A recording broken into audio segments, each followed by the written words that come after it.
రాష్ట్రంలో గత కొన్ని రోజులుగా మాజీ ముఖ్యమంత్రి జగన్ గారి పైన, అదేవిధంగా వైఎస్ఆర్ కాంగ్రెస్ పార్టీ పైన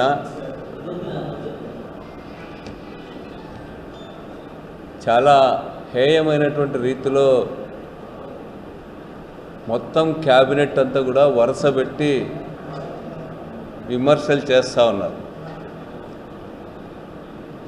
చాలా ఆర్గనైజ్డ్గా రాష్ట్ర పార్టీ కేంద్రం నుంచే, పులివెందల నుంచి, ఇతర ప్రాంతాల నుంచి కూడా పిలిపించి జగన్మోహన్ రెడ్డి గారి పైన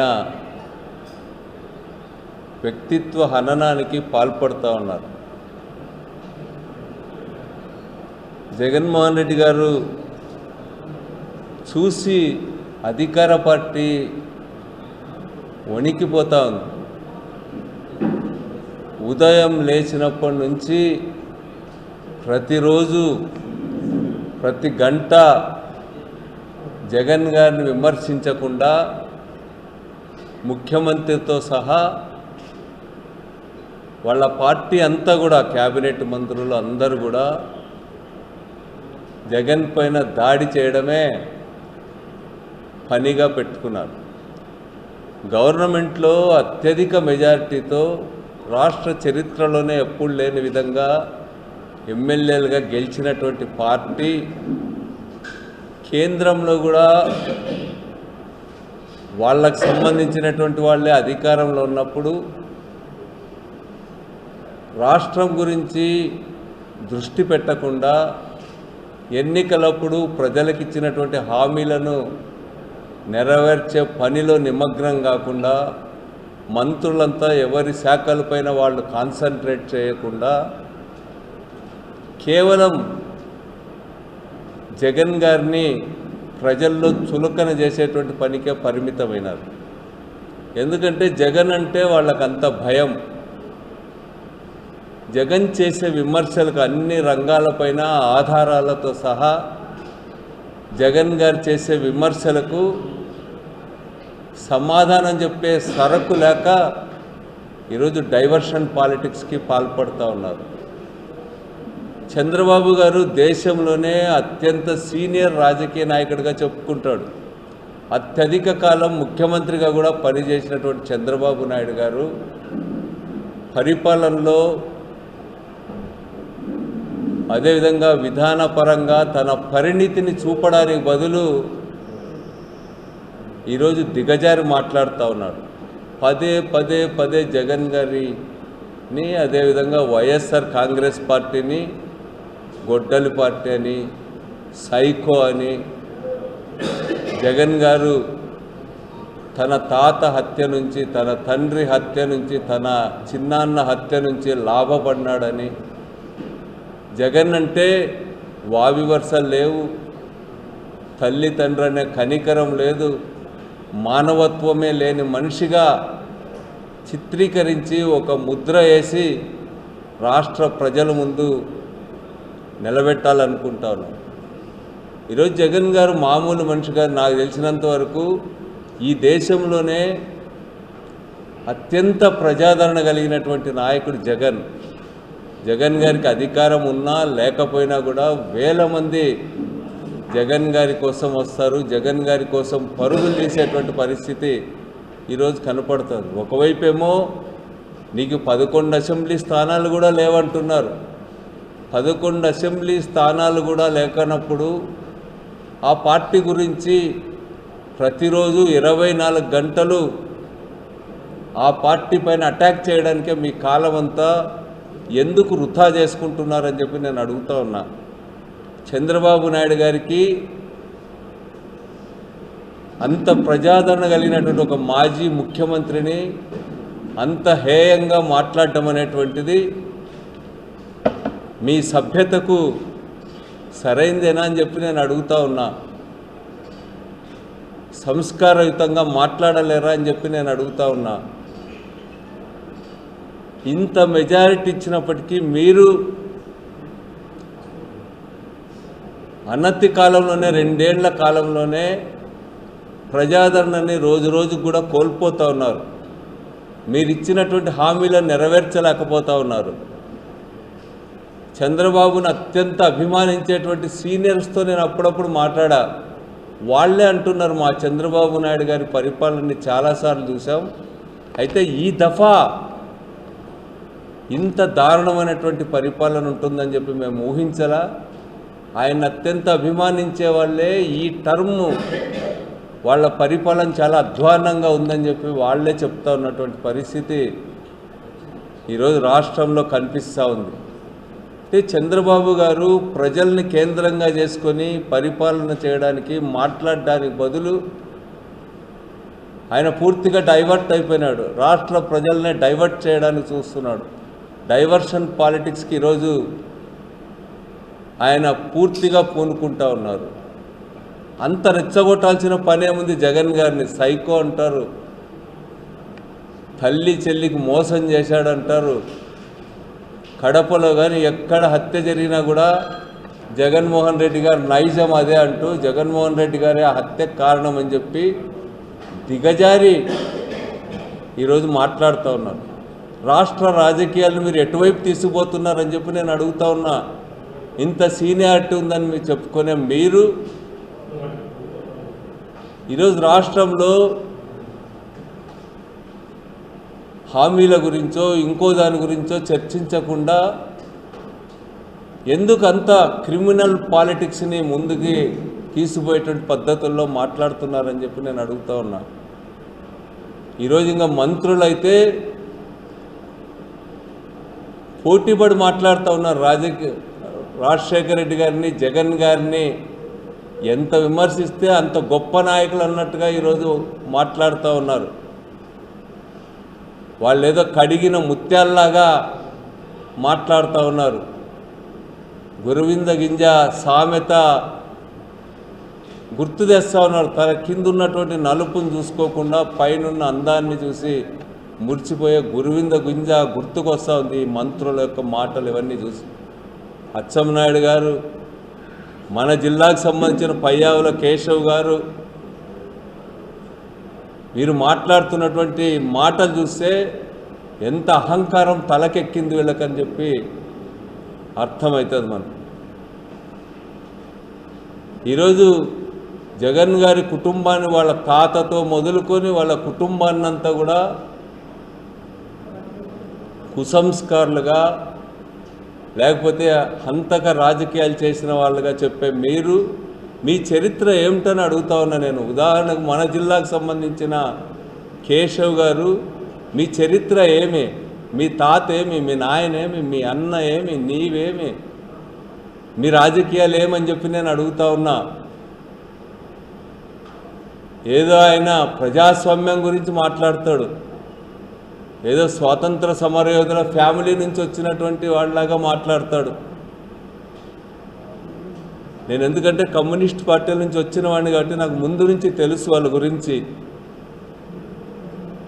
ఉమ్మడి కమ్యూనిస్ట్ పార్టీ ఉన్నప్పుడే, సిపిఐ సిపిఎం కలిసి ఉన్నప్పుడే కేశవ్ వాళ్ళ తాత మీద 4 పేజీల కరపత్రం వేశారు. ఆయన దౌర్జన్యాలపైన, ఆయన అరాచకాలపైన, పేదల పట్ల, ఆయన వ్యవహార శైలి పట్ల, ఆయన చేసే దొంగ వ్యాపారాలపైన 4 పేజీల ప్యాంప్లెట్ వేసి ఊరు తిరిగి పంచినారు అప్పట్లోనే కమ్యూనిస్టులు. అప్పుడు మాది రాయదుర్గం తాలూకాగా ఉండేది. ఆ ప్రాంత పార్టీ వేసి ఆ రోజు పంపిణీ చేయడం జరిగింది. మరి ఏ విధంగా మీ తాత చనిపోయాడు, ఏ పార్టీ తరఫున మీ తాత పోటీ చేసినాడో ఒక్కసారి తెలుసుకోమని చెప్పి కేశవ్ని అడుగుతా ఉన్నా. రాజశేఖర రెడ్డి గారి గురించి మాట్లాడేంత గొప్పవాడు ఏమై నువ్వు? రాజశేఖర రెడ్డి గారు క్రిమినల్ పాలిటిక్స్ని ప్రోత్సహించినాడా? అడుగు మా గ్రామాల్లో వచ్చి. కానీ జిల్లాలో ఫ్యాక్షన్ అంతా కూడా ఎప్పుడు లేకుండా పోయింది, ఎప్పుడు అంతరించింది. రాజశేఖర రెడ్డి గారు ముఖ్యమంత్రి అయిన తర్వాత మన జిల్లా ప్రశాంతంగా ఉంది. ఈరోజు కాలు శ్రీనివాసులు గారు పులివెందల పేజీ చదువుతాడు. పులివెందలకు ముందు పేజీ అనంతపురం జిల్లా పేజీ చదివితే ఈ జిల్లాలో టీడీపీ పెద్దలు చేసిన దౌర్జన్యాలు అన్నీ కూడా అర్థమవుతాయి. సెలెక్టివ్గా ఈరోజు వాళ్ళంతా కూడా దాడి చేస్తూ ఉన్నారు. ఈరోజు రాజశేఖర రెడ్డి గారు నాకు తెలుసు బాగా, మా ప్రాంతాల్లో నక్సలిజంతో సూడా నక్సలిజంతో అట్టుడికిపోయినాయి ఆ రోజుల్లో. సూడో నక్సలిజం కానీ నక్సలిజం కానీ ఈరోజు కనిపించకుండా పోయినాయంటే ఈరోజు రాజశేఖర రెడ్డి గారి పరిపాలనే కారణం. నక్సలైట్లతో చర్చలు జరిపాడు.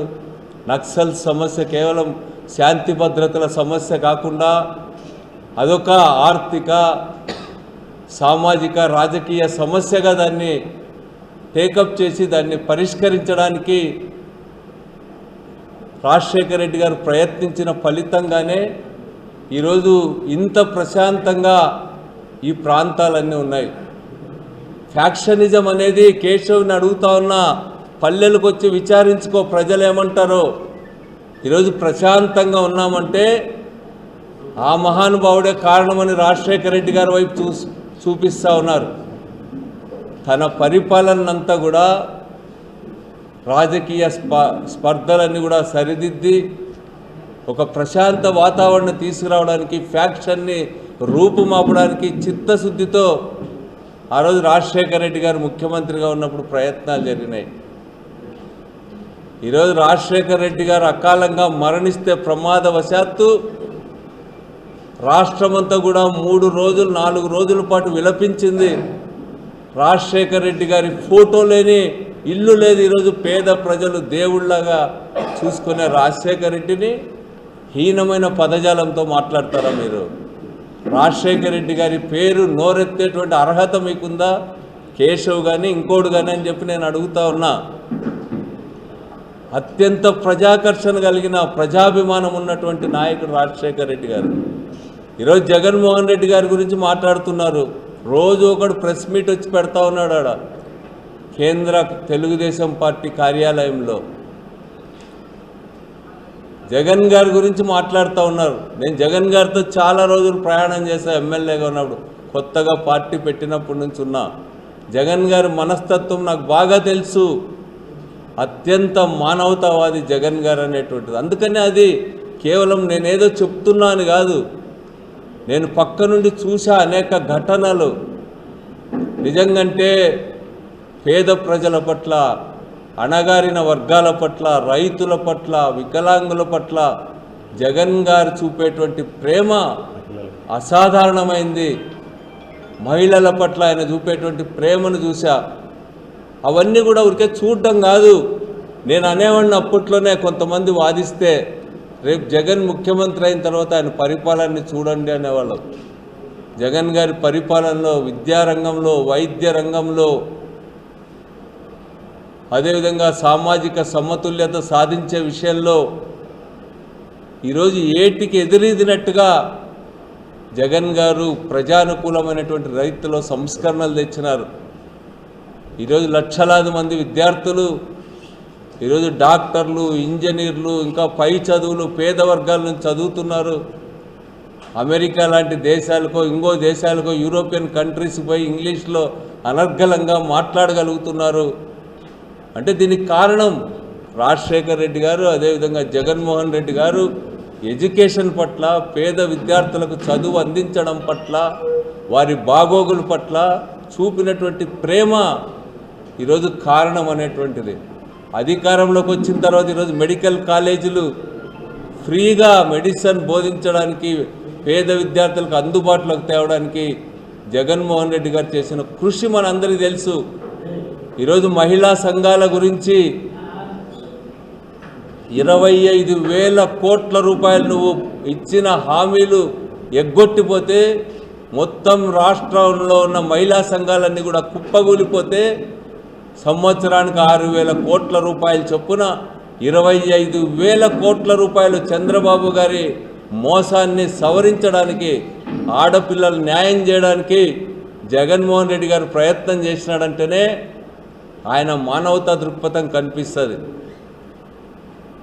మెడికల్ ఫీల్డ్లో 45,000 ఉద్యోగాలు, జీరో వేకెన్సీ అనే విధానాన్ని తీసుకొని భర్తీ చేయడం, ఒక్క చిన్న ఉద్యోగం కూడా, అవుట్సోర్సింగ్ ఉద్యోగం కూడా ఎవడి రికమెండేషన్ కూడా పట్టించుకోకుండా ఎవరికైతే మెరిట్ ఉంటుందో వాడు పేదవాడైనా రాజకీయ నాయకుడు ఎవడు పరిచయం లేకపోయినా 45,000 మందికి ఉద్యోగాలు ఇచ్చి ఆ రోజు జగన్మోహన్ రెడ్డి గారు తన మానవత్వాన్ని ప్రదర్శించుకున్నాడు.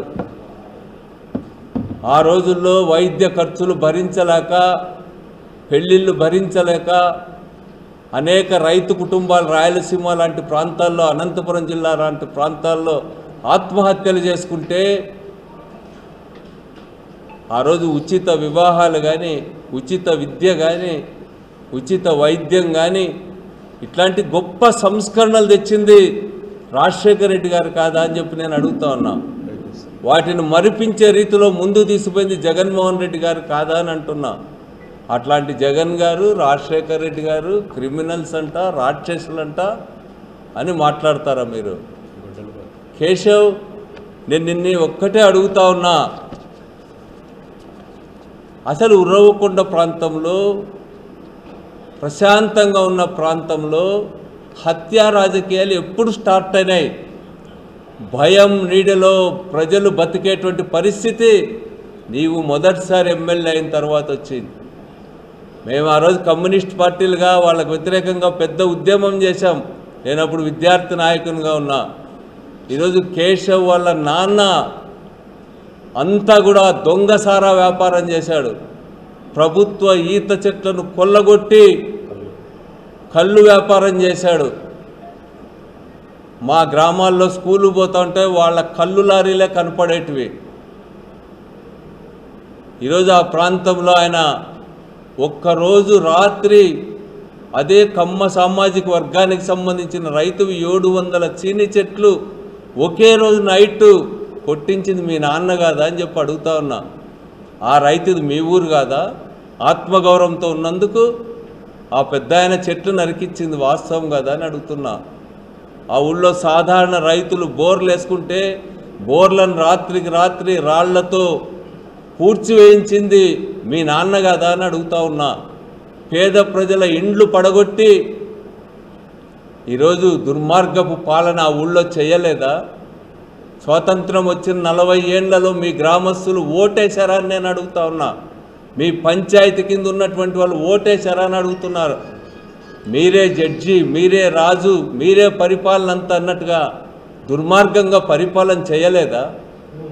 మీ దుర్మార్గాలకు వ్యతిరేకంగా ఆ రోజు కమ్యూనిస్ట్ పార్టీ పోరాటం చేసింది. అందుకనే దానికి లీడర్గా ఉన్న మా నాన్నని,